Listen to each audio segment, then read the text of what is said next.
esta parte, ¿no? Hablar todavía de estructuras que están todavía dentro del riñón, como son los cálices, ¿ya? Porque una vez que agarramos pelvis y hacia afuera y hablamos de la parte excretora, que es la vía urinaria, la cual haremos en otra clase, ¿ya? Entonces vamos a hablar de esta zona que es los cálices. Los cálices son estructuras como imbudos que reciben la orina procedente de la papila renal, ¿cierto? De la pirámide renal. Acuérdense que la pirámide renal tiene una base periférica y un vértice medial, la cual termina en una estructura que se llama papila, que pueden ser simples, pueden ser complejas. Y estas papilas tienen unos orificios que se llaman área cribosa de la papila, por la cual drenan lo que es su producto, que es la orina, hacia los cálices menores, ¿ya? Hacia los cálices menores. Por lo tanto, cada cálice menor recibe a una papila renal, o sea, una pirámide de Malpighi, ¿cierto? Si tengo 8 a 12, tendré 8 a 12 cálices menores, ¿ya? Por eso se dice que se inserta a nivel de cada papila, ¿no? Ahí se va a insertar a nivel de cada papila, ¿ya? Pues estas papilas pueden ser simples o complejas, son las que se encuentran ya dentro del seno renal. Por toda esta estructura que está acá, este espacio se llama seno renal, ¿no? Entonces una estructura que ya encontramos en el seno renal son las papilas renales y ahora ya los cálices menores. Esos cálices menores se van a unir más o menos entre 2 a 3, algunos más incluso, ¿no? Y forman lo que se llaman los cálices mayores. En general, siempre se ha estudiado que encontramos en la mayoría de personas 3 cálices mayores, ¿no? Divididos en superior, medio e inferior, pero esto puede variar, puede haber 4 hasta 5 cálices mayores, ¿ya? Pero lo común es que suceda esto, 3, superior, medio e inferior.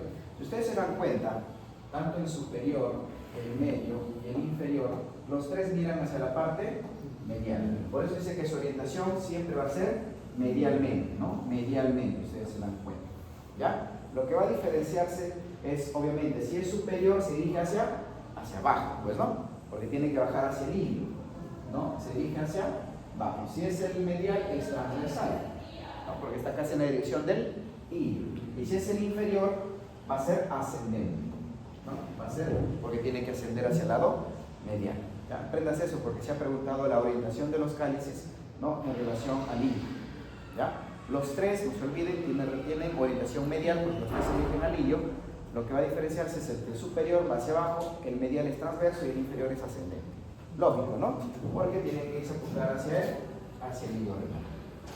Y el hilo renal es medial. Muy bien. La otra estructura que todavía encontramos dentro del riñón es la pelvis renal, pero acuérdense que la pelvis renal no todo está dentro del seno renal. Hay una parte que ya está fuera. Por eso que la pelvis renal se la divide en 2 partes, ¿no? La parte intrarrenal y la parte extrarrenal. Cuando ustedes ven un pedículo renal, ¿no? Que está dispuesto lo que es la vena renal, la arteria renal y la pelvis renal. Pero esa pelvis renal corresponde a la parte extrarrenalia porque está fuera del seno, ¿ya? La zona que está dentro es la intrarrenal. Entonces, la pelvis renal tiene la forma de un imbudo aplastado y que tiene 2 bordes, ¿no? Si ustedes ven, tiene un borde superior y un borde inferior. El borde superior es más convexo, ¿ya? Es más convexo. Y el borde inferior es un poco más cóncavo, incluso algunos dicen que es casi horizontal, ¿ya? Hay que ver esa diferencia. Bueno, estos 2 términos ya la vez pasada les dije, ¿no? Acerca de los lóbulos, que el riñón en la etapa fetal está formada por lóbulos, ¿no? Entre 8 a 12 lóbulos, o algunos dicen incluso hasta más, hasta 15 lóbulos, ¿ya? Y que cada lóbulo se unía y formaba el riñón. Y ese lóbulo se convertía en ¿qué? En una pirámide de Malpighi, ¿no?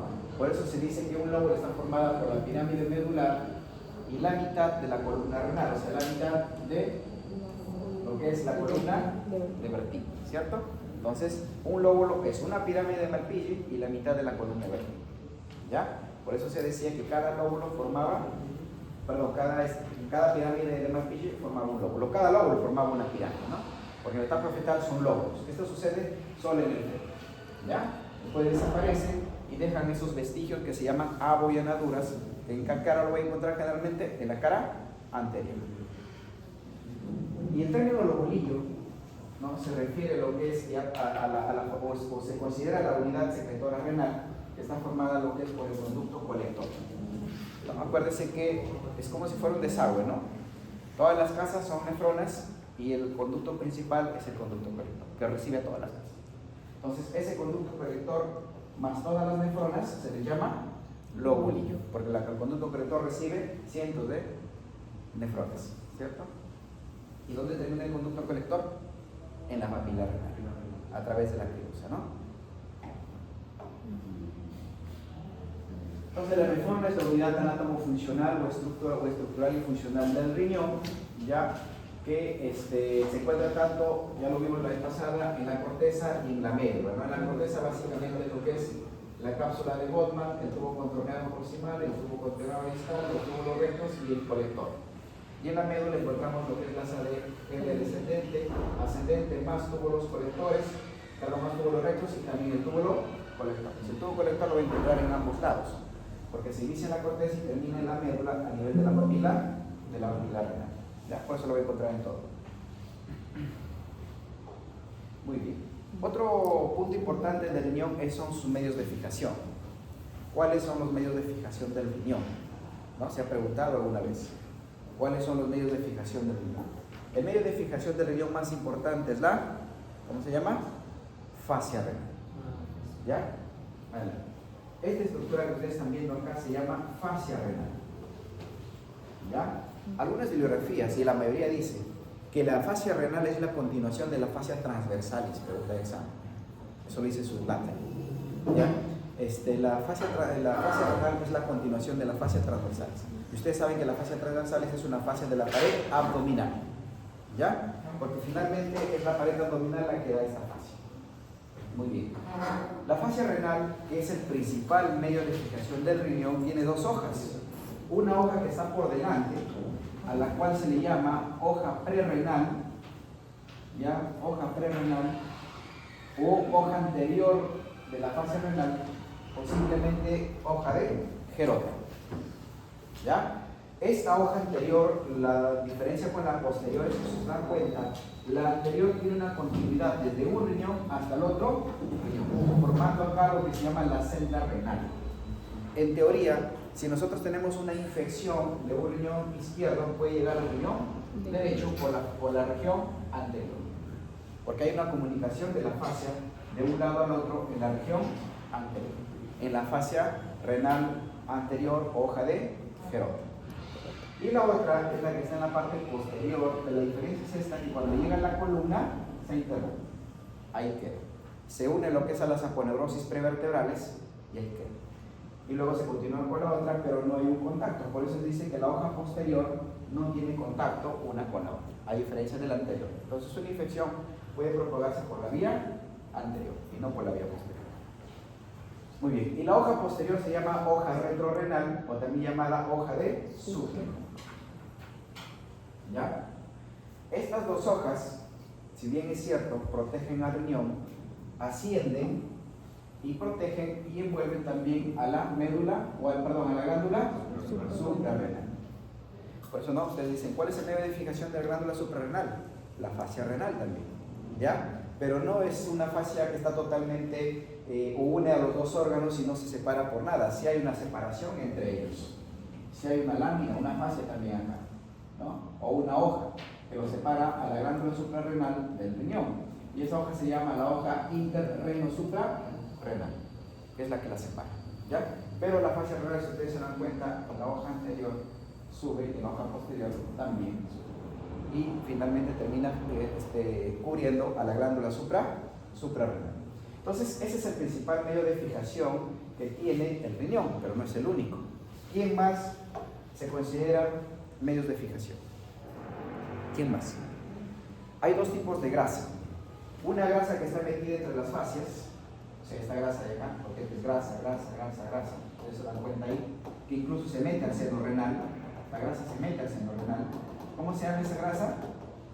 Está entre las hojas. Se llama la grasa perirrenal. Entonces ya tengo otro medio de fijación. Primero tenía la fascia renal.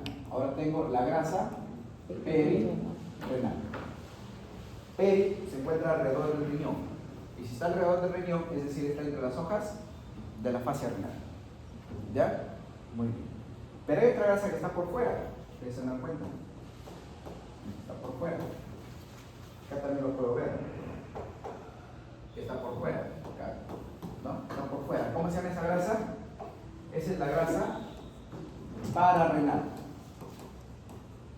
Pararrenal. Entonces tengo tres medios de fijación ya.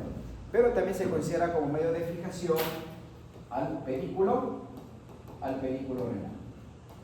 ¿Ya? Entonces ahí los cuatro medios de fijación que están considerados en su testicularia. ¿Ya? Fascia renal, grasa perirrenal, grasa pararrenal y el hilo renal. Ya saben dónde se ubica cada una de ellas. ¿Ya? Perirrenal entre las hojas, pararrenal fuera de las hojas. Por eso que a la grasa pararrenal algunos libros no lo consideran como edificación porque está fuera, pero se dice que sí da soporte. ¿Ya? Nosotros lo vamos a considerar. Si viene el examen se va a considerar. Y lo que es el pedículo renal también, pues, ¿no? Todos los pedículos, casi en todas las estructuras, son medios de fijación del órgano pulmonar, etc. ¿Ya? Muy bien. El seno renal. El seno renal, que forma parte todavía de la estructura interna del riñón, es un espacio, no es un espacio que está limitado hacia afuera por la médula renal, ¿cierto? Y el seno renal va a tener lo que es un borde superior, ¿ya? Un borde medial, un borde lateral y un borde inferior. Y como esto, si ustedes ven en realidad un seno renal, van a ver que es como si fuera una especie de volcán que está sobresalido hacia anterior. Por eso le llaman pared anterior también. ¿Ya? Solo veis una imagen plana, pero no se dan cuenta. Pero ustedes lo ven en 3D, esta zona de acá es como si fueran volcancitos salidos hacia afuera. Y eso se le llama la pared anterior, porque están mirando hacia anterior. ¿Ya? Pero tenemos un borde superior, un borde inferior, un borde medial y un borde lateral. Lo que tienen que saber es qué encontramos nosotros en el seno renal. Lo primero que encontramos son estos, ¿no? Que son las papilas renales, ¿no? Las papilas renales, que pueden ser simples o pueden ser compuestas. Es decir, puede haber dos papilas renales en una sola pirámide de Lampichi.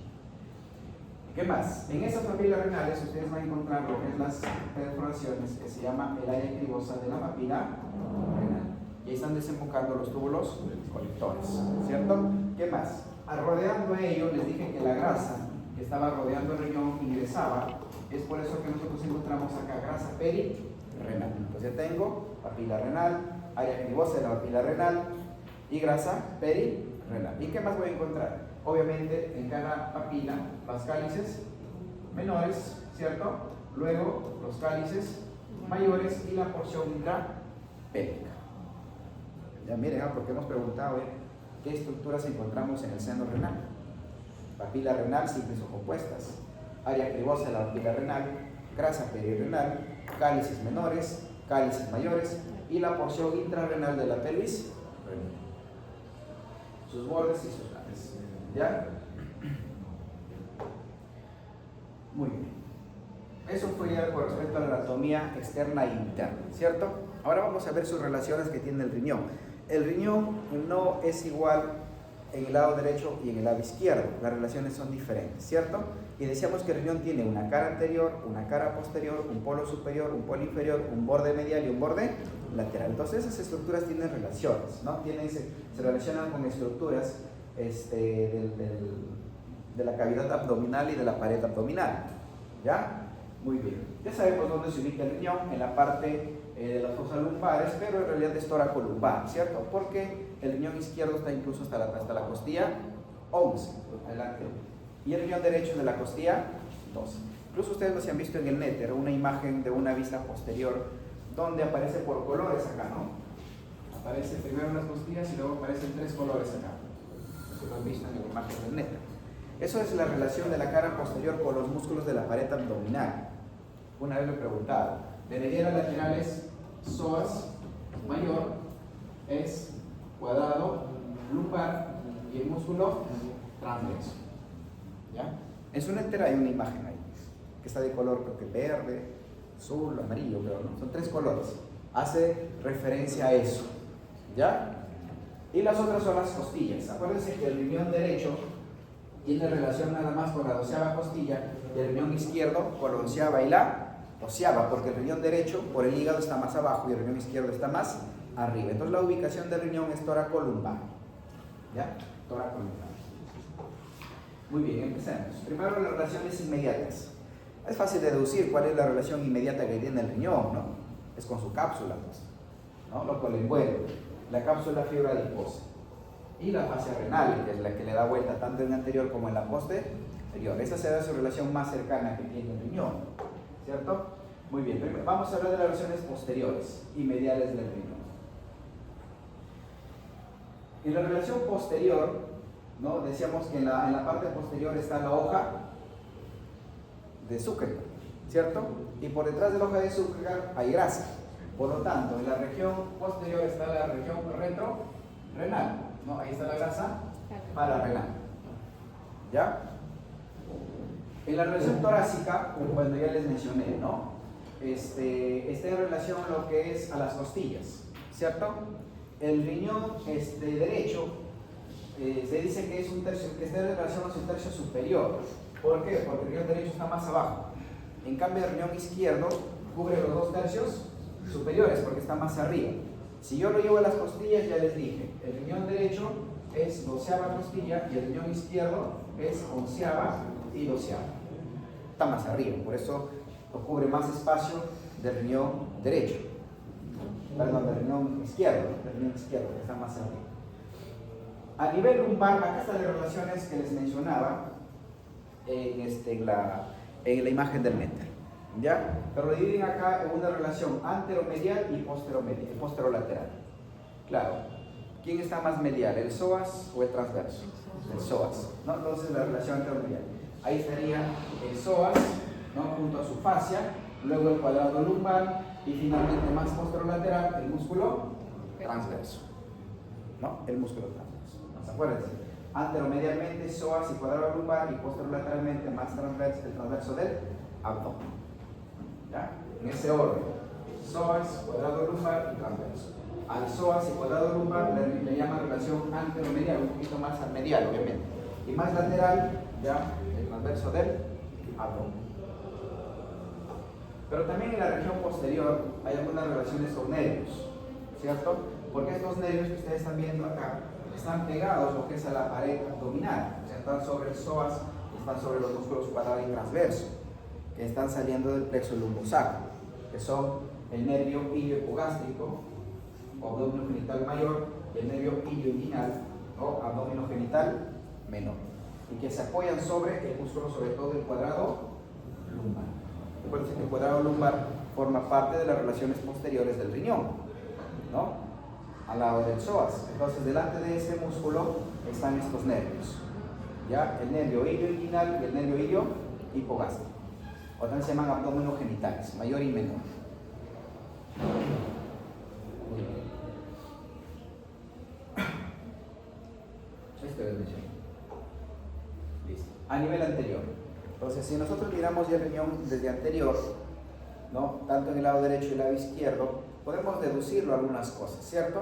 Si estoy en el lado derecho, ¿a quién lo voy a tener delante? Al hígado, ¿ya? Al hígado. El hígado, que cubre los 2 tercios superiores del riñón, en la parte anterior. ¿Qué más? Acuérdense que acá está el colon ascendente y el colon transverso, y ahí forman un ángulo. El ángulo derecho del colon, también se llama ángulo hepático del colon. Ya tengo otra relación ahí, ¿ya? ¿Qué más? Y el duodeno, ¿no? El duodeno está descendiendo y luego se hace transverso. Por eso se dice que es la segunda porción del duodeno, sobre todo del lado medial, ¿ya? Sobre todo en su lado medial. Muy bien, entonces acuérdense, el riñón derecho, hígado, ángulo hepático del colon y el duodeno en su segunda porción, ¿ya? En el lado izquierdo es un poco, su relación es un poco más extensas, digamos así, por la presencia de una estructura que se llama mesocolo, ¿ya? El mesocolo, que está fijando lo que es el colon transverso sobre todo.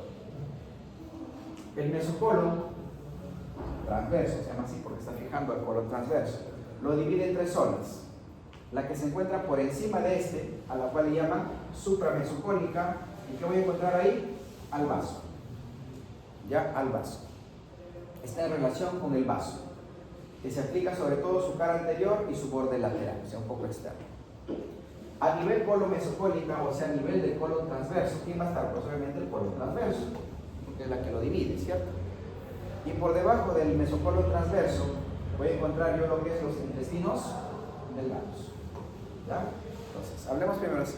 Relaciones anteriores del riñón izquierdo: vaso, colon transverso y asas intestinales, ¿cierto? Ahora ustedes le dividen ya en relación al colon transverso, hacia arriba el vaso y hacia abajo las asas intestinales, y el que está en la mitad, el colon transverso. Pero ustedes saben que la estructura que fija un colon se llama mesocolon, ¿ya? Por eso le dice mesocolon. Muy bien. En el borde medial del riñón, relaciones en el borde medial, o sea, en el ilio prácticamente, ¿no? Porque el borde medial es cóncavo, ¿se acuerdan? Y es el ilio renal. Entonces, si yo estoy por encima del riñón, será suprailiar. Si estoy por debajo, infrailiar. Cuando ustedes hablan de suprailiar, ahí tienen que encontrar a la glándula suprarrenal. ¿Ya? A la glándula suprarrenal. Si estoy en el lado izquierdo, voy a encontrar a quién? A la aorta. Y si estoy en el lado derecho, a la vena cava inferior. Porque acuérdense que el ilio miraba hacia los dos vasos, ¿cierto? En el lado izquierdo miraba la aorta y en el lado derecho miraba la media de la vena cava inferior. ¿Ya? Y si estoy por debajo, ¿quién continúa ahí? Los uréteres. En ambos están los uréteres, tanto derecho como izquierdo. Acuérdense entonces, el borde medial del riñón se relaciona en respecto al ilio, por encima del ilio, en el izquierdo, con la aorta, ¿ya? Con la aorta, y en el lado derecho, con la vena cava inferior. Y por debajo del ilio, en ambos están los uréteres, ¿ya? Los uréteres. Los polos, ¿ya? Los polos. Los polos, aparte de los polos superiores, aparte de tener la glándula suprarrenal, que ahora sabemos que lo tiene, ¿cierto? Hay que ver la diferencia entre el polo, sobre todo el polo superior izquierdo, que es el que se relaciona con más estructuras. En el derecho, ya sabemos que está por la glándula suprarrenal, y en el izquierdo también, porque la glándula suprarrenal se ubica superior y medial, ¿cierto? Superior y medial, ¿ya? Muy bien. Entonces en ambos está la glándula suprarrenal. En el derecho solo la glándula suprarrenal. En el izquierdo, ¿qué encontramos nosotros? Al vaso. Por eso hay una impresión renal en el vaso, ¿cierto? Hay una cara renal en el vaso, ¿ya? Está también el estómago. ¿Qué parte del estómago? El fondo del estómago, ¿ya? Entonces, en el polo superior o el polo del riñón izquierdo se relaciona con el vaso y se relaciona con el estómago, ¿no? Con el fondo del estómago. En ambos riñones se encuentra la glándula suprarrenal y en el derecho solo la glándula suprarrenal, ¿ya? Y en el polo inferior derecho está lo que es el ángulo hepático del colon, en esta zona, ¿cierto? Y en el izquierdo están los intestinos delgados, ¿ya? Esas relaciones tienen que ustedes aprenderse bien. Su cara anterior, su cara posterior, su polo superior, su polo inferior y las relaciones con respecto al ilio renal, ya lo vemos, ¿ya? Muy bien, a la irrigación. La arteria aorta, ¿no? Dentro de sus ramas viscerales y dentro de su pared lateral, da dos arterias que se llaman las arterias renales, ¿cierto? Las arterias renales, que tienen una orientación de arriba hacia abajo, ¿ya? No son totalmente transversas, tienen una orientación de arriba hacia abajo y se dirigen hacia su órgano, que en este caso son los riñones. Algunas diferencias: la arteria renal izquierda es más corta, está más cerca de su riñón izquierdo en este caso, ¿cierto? En cambio el derecho es mucho más larga, ¿ya? Es mucho más larga. Les decía que por esa diferencia de flujos es que el riñón izquierdo quizás crezca más que el derecho, por eso es más grande, y el otro es la presencia del hígado, ¿cierto? En el lado derecho. Segunda, ¿qué relaciones tienen las arterias renales con respecto a los demás vasos? Primero apréndase que las arterias renales, ¿ya? Siempre están por detrás de las venas, siempre, ¿ya? Siempre están por detrás, siempre, porque acá está la vena cava inferior, siempre está por detrás, o sea, son son en relación a la parte posterior de las venas renales, ¿ya? Y están por delante del músculo psoas. ¿Quién estará detrás? El músculo psoas. El músculo psoas. Entonces están por delante del músculo psoas y por detrás de la vena renal. Y están por detrás y por encima de la pelvis renal. Perdón, están delante, ¿no? Están por delante y encima de la pelvis renal, porque la arteria se ubica casi central, ¿no? Parece que la disposición del ilio es vena, arteria y pelvis renal. ¿Ya? Muy bien, pues acuérdense de eso. Las arterias renales se encuentran por detrás de las venas renales, por delante del músculo psoas, ¿ya? Y por delante y arriba de la pelvis renal. ¿Qué más? Pero en el lado izquierdo, perdón, el lado derecho, aparte de tener a la vena renal adelante, ¿aquí más lo tiene adelante? No, a la vena cava inferior. ¿Ya? Porque la vena cava inferior está acá en el lado derecho. Entonces, la arteria renal derecha lo tiene adelante no solo a la vena renal, sino también a la vena cava inferior. Ambos. Ya, están por detrás. Muy bien. Sus ramas, algunas bibliografías dicen que la arteria renal cuando llega al ilio,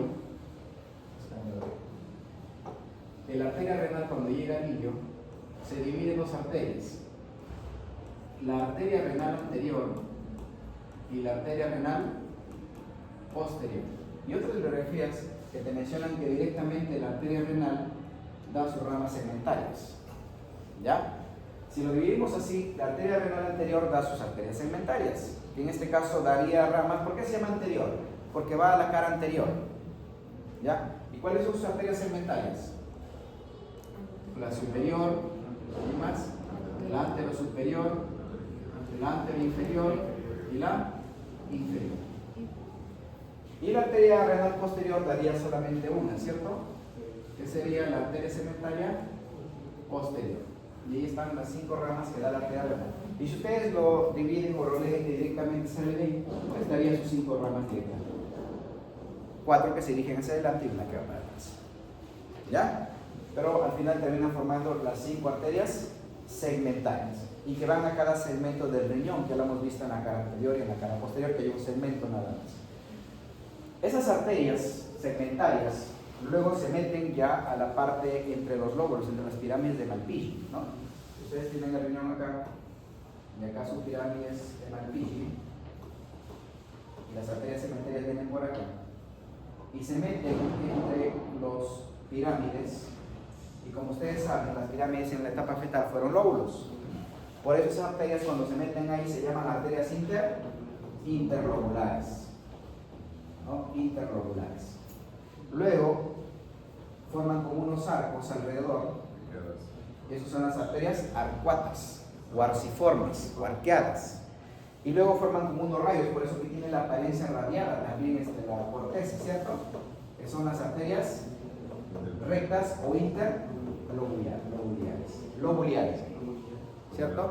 Y finalmente la interlobuliar se convierte en arteriola aferente. Y ahí se inicia la famosa nefrona, ¿no? Ahí se inicia la nefrona. Esa es la razón por qué la nefrona se inicia en la corteza, ¿no? Vimos cuando la nefrona, la cápsula de Bowman se iniciaba en la corteza, porque la división arterial termina en la corteza, con las famosas arterias interlobuliares y luego la arteriola aferente, ¿no? Porque lo que filtra el riñón no son las venas, no es sangre venosa, es sangre arterial. Es sangre arterial. Y lo que sale del riñón sigue siendo sangre arterial, porque sale por arteriola eferente otra vez, ¿no? Muy bien. Entonces, esas ramas, ya, eso es uno. Lo otro, que la arteria renal también tiene ramas extrarrenales. También se ha preguntado esto, ¿ya? Todas las arterias segmentarias, las arterias interlobulares, las arterias interlobuliares, las arterias arciformes y la arteriola aferente son intrarrenales. O son ramas renales, porque van al riñón. Pero hay unas que no van al riñón, o sea, la arteria renal sí tiene ramas que no van al riñón. Una, por ejemplo, van al uréter, por eso se llaman ramas ureterales. Y otras van lo que es a la zona adiposa, que son las cápsulas adiposas. ¿Ya?